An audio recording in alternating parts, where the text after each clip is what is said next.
Everyone, it's Deborah Murray, and I'm coming to you from my office here in Riverside. And I came across an article about new house pricing forecast by neighborhood that was done by the University of Redlands. And it's talking about prices are almost flat for most of the 9 selected cities that they did this study on. And I wanted to speak to you today because one of the things that I'm hearing a lot of conversation about is that appraisals aren't coming in.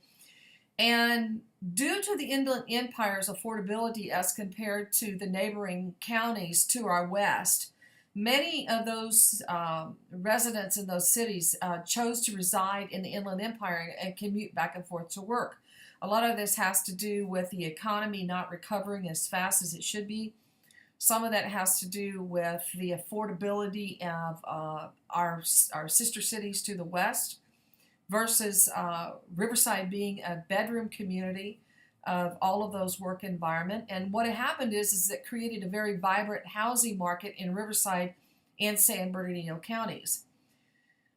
You know, since the housing market collapsed, the deeply rooted connection between the housing market and the economy, you know, it's been parallel, and we all know that real estate is the #1 industry in the world.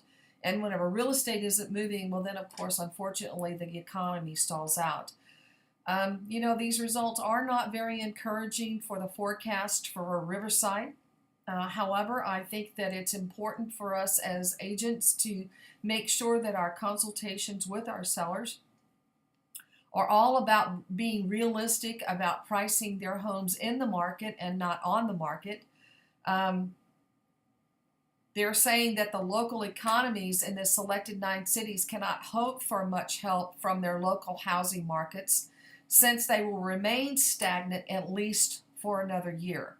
So we're talking about the housing market in the Riverside area really flatlining. I think that in assessing these conditions, a lot of this has to do with unemployment ratios. You know, the employment factor here for the Riverside area hasn't improved much. And so, you know, thank God for the amount of volume, closed volume that we've had over the past couple of months. You know, our office has had stellar months and broke records for the last couple of months. We're going to have to be really, really careful with pricing and making sure that we're consulting sellers about being realistic about their home prices.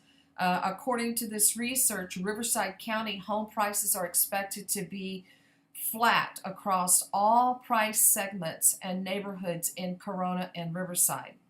Home prices in Temecula are expected to be a bit erratic due to a thinner market.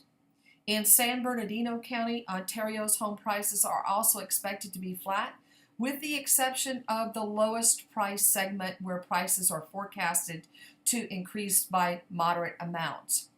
Redlands, this is interesting. Redlands is the only somewhat bright spot on the map. Home prices are forecasted to increase across segments, with the largest increase in the highest price segment. So it kind of looks like they're going to excel in the luxury homes market.